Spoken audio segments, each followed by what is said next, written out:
sang ada. Kagum. Yang mana sang ada ini mengadakan sesuatu yang belum ada menjadi ada dengan kurios, melalui kurios. Bukannya Nah, diada-adakan Bang Neplos? kalau diada-adakan masalahnya Mualim, sejarah mencatat itu. Ini juga kita bingung juga. Katanya Abad sejarah berapa, mencatat Teos? itu. Abad Teos berapa? itu abad ke-3. Berarti abad Abad ke-1. ke-3. Ya. Berarti abad ke-1 siapa? Sebelum Teos siapa Bang Neplos? Sebelum Teos ya Zeus mungkin, Mualim.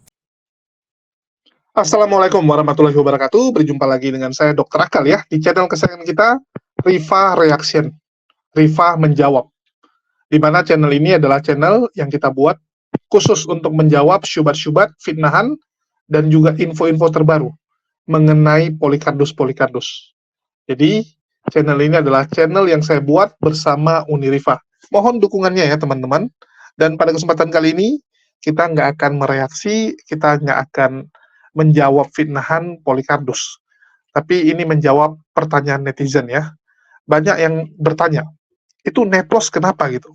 Ya, banyak netizen bertanya kepada kami, itu sebenarnya apa yang terjadi kepada Neplos? Kenapa?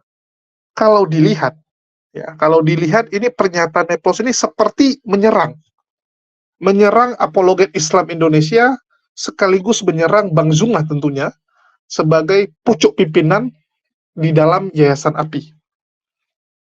Saya juga bingung sebenarnya dan malas menanggapi hal tersebut ya. Karena saya melihat bahwa Neplos itu saya anggap masih seorang muslim, sehingga sangat nggak fair lah kalau saya membahas sesama kita. Ya, kita bukan Polikardus yang sibuk cakaran sesama mereka. Ya, jadi kalian harus bedakan. Tetapi makin ke sini saya lihat ini pengajaran Neplos kok malah condong ke Kristen ini. Apakah ini bau-bau Neplos akan pindah? Karena kita tahu banyak teman-teman muslim yang ditawari untuk pindah ke sebelah. Sudah ada banyak nama lah. Walaupun sebagian itu kebanyakan dari Syiah ya, dari Syiah yang pindah kepada ajaran sebelah karena iming-imingnya luar biasa. Bahkan saya dapat info, ini info A1, saya dikasih lihat screenshotnya, ya dikasih lihat percakapannya, tetapi nggak boleh saya tunjukkan di sini karena nanti nggak etis, ya nggak boleh. Di mana orang-orang yang memilih untuk pindah alam ini atau pindah agama ini itu mendapatkan uang yang begitu banyak. Bahkan kalau kita lihat Raji ya, Raji itu luar biasa, tetapi ini jauh lebih luar biasa lagi. Screenshot yang saya dapat, angka duitnya itu jauh lebih dahsyat lagi teman-teman. Cuman karena orang tersebut belum menyerang Islam, kita belum akan bongkar. Ya, kita belum akan bongkar secara gamblang, tetapi nanti kalau sudah meresahkan baru kita bongkar. Di sini kita bisa melihat bahwa banyak sekali ya orang-orang di luar sana yang pingin nama-nama pendebat muslim atau apologet-apologet yang cukup aktif, yang selama ini mewakili muslim, yang selama ini berdebat membela Islam, itu untuk pindah ke sebelah. Banyak sekali tawarannya teman-teman. Saya nggak tahu ya kalau seorang Neplos ini bakal dihargai berapa, seorang Unirifa, Bang Zuma bakal dihargai berapa kalau pindah ke sebelah. Ya, saya nggak tahu. Tapi di sini saya ingin tunjukkan ya bagaimana kacaunya pengajaran dari Neplos yang saya lihat ini kok sudah mulai pengajarannya secara tidak langsung mewakili kekristenan. Apakah Neplos sudah pindah? Ya, saya nggak tahu, itu urusan dia. Tetapi kita dengarkanlah pengajaran dia, nanti kalian yang nilai sendiri juga. Oke, mungkin itu aja yang mau saya sampaikan untuk pendahuluan. Makasih buat teman-teman. Silakan kalian simak penjelasan dari Neplos ini. Profesor Doktor Bambang Nurzaina. Siapa? Iman Yahudi sama Kristen emang sama Bang Neplos? Iman Yahudi dengan Kristen? Iya. Katanya sama, Mualim. Katanya ya. Katanya sama-sama tauhid. Ya kan, sama-sama mengimani Yehua. Sama-sama percaya Yehua Tuhan itu siapa satu. lagi Yehua? Yehua itu ada yang bilang bahwa Yehua itu dewa. Ada yang bilang Yehua itu nama lain dari Yod-Heh-Vav-Heh. Ada yang bilang Yehuwa itu namanya Hashem. Ada yang bilang Yehuwa itu dewanya bangsa Sumeria yang punya istri. Ada yang Loh, bilang lagi Yehuwa itu adalah nama lain dari keimanan Yahudi dan Kristen gitu, Malim. wah banyak berarti ya. Banyak, Malim. Ada yang bilang juga Yehuwa itu bukan nama dan bukan pula pribadi. Yehuwa itu Iya. Yehuwa itu adalah istilah untuk sesuatu yang gaib. Nah, itu namanya Yehuwa, ada kata Yahya-nya. Jadi hal-hal yang berkaitan dengan yang gaib itu harus ada Goib. Yahya-nya. Ya, Hmm. gitu Mualim. Banyak. Banyak. Kalau Teos, Muslim kan beda, Mualim. teos. Kalau Teos itu kan gelar atau status, Mualim. Ya kan? Yang dalam definisi artinya itu adalah dia apa ya? Kalau dibilang Tuhan nanti nggak sepakat pula lagi. Sang pencipta. Dia sang ada. Sang ada. Teos itu sang ada. Nah, sang ada. Yang mana sang ada ini mengadakan sesuatu yang belum ada menjadi ada dengan kurios, melalui kurios. Bukannya Nah, diada-adakan Bang Neplos? Kalau diada-adakan masalahnya Mualim, sejarah mencatat itu. Ini juga kita bingung juga. Katanya Abad sejarah berapa mencatat Teos? itu. Abad Teos berapa? itu abad ke-3. Berarti abad Abad ke-3. ke-1. Ya. Berarti abad ke-1 siapa? Sebelum Teos siapa Bang Neplos?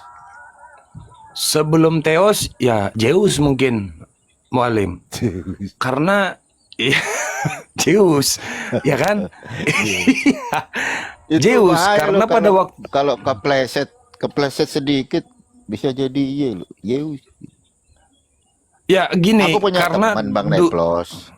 ah, Punya teman namanya Yesus. Nah, aku punya teman namanya ada tuh Andre. Andre itu punya teman namanya Yesus. Gua tanya, Andre, yuk yang serius lah. Emang yuk bener punya teman nama Yesus? Bener katanya.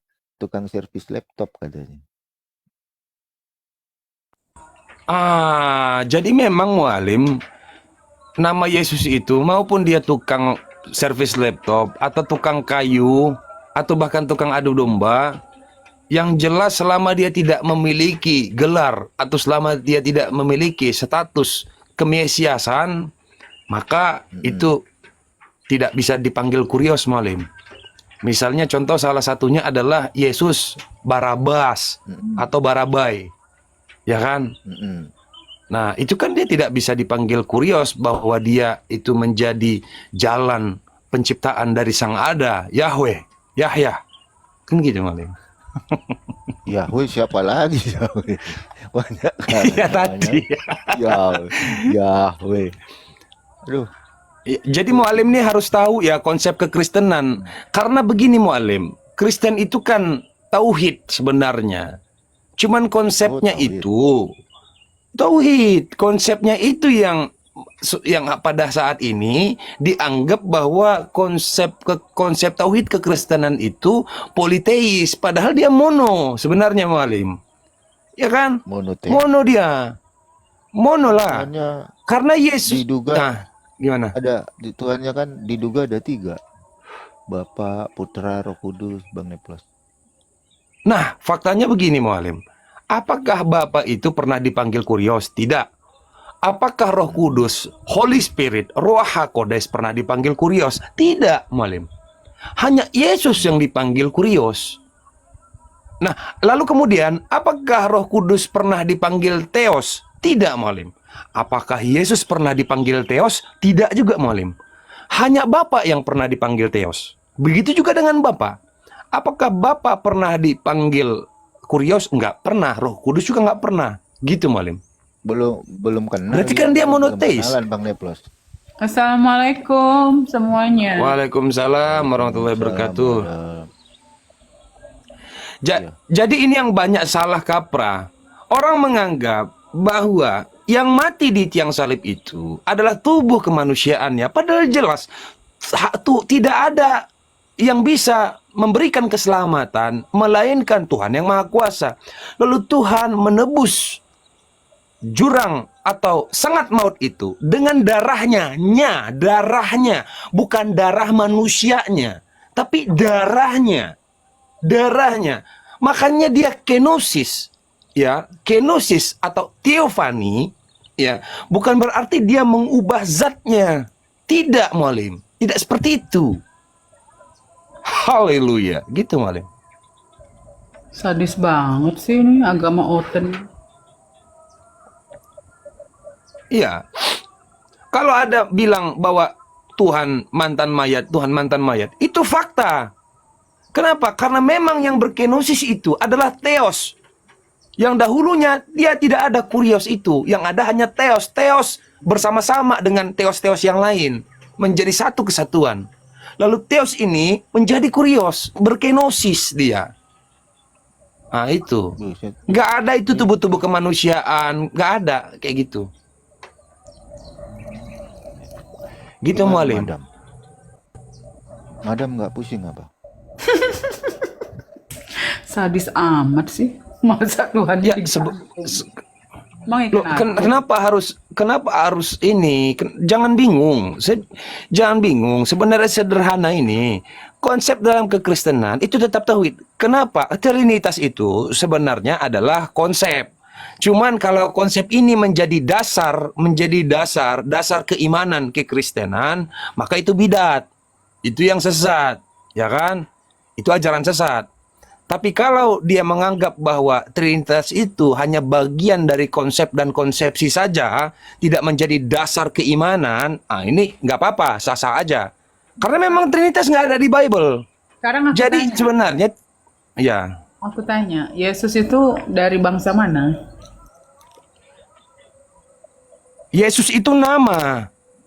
Ya, Iso itu dari Ya, mana dia? Dari negara mana? Yahudi, Dari Yahudi dia.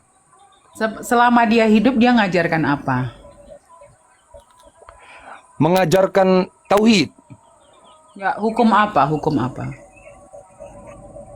Hukum nggak ada agama pada waktu itu. Karena Yesus datang bukan membawa agama. Hukum Jadi Taurat lah. Kamu mengajarkan jalan keselamatan. Dia mengajarkan jalan keselamatan. syariat yang dia kerjakan dan dia ajarkan Ya. kepada muridnya itu Taurat, Neplos. Ya, kalian sudah dengar ya. Jadi kalian yang nilai sendiri lah. Saya juga bingung ini. Jujur, saya bingung dan saya nggak mau terlalu masuk. Yaitu urusan internal masing-masing. Tetapi dari sini kalian bisa belajar lah. Ya, kalian bisa lihat, kalian bisa nilai sendiri. Oke, mungkin itu aja yang bisa saya sampaikan. Makasih buat teman-teman semua yang udah nyimak. Di akhir kata saya ucapkan, wassalamualaikum warahmatullahi wabarakatuh. Sampai jumpa di lain kesempatan.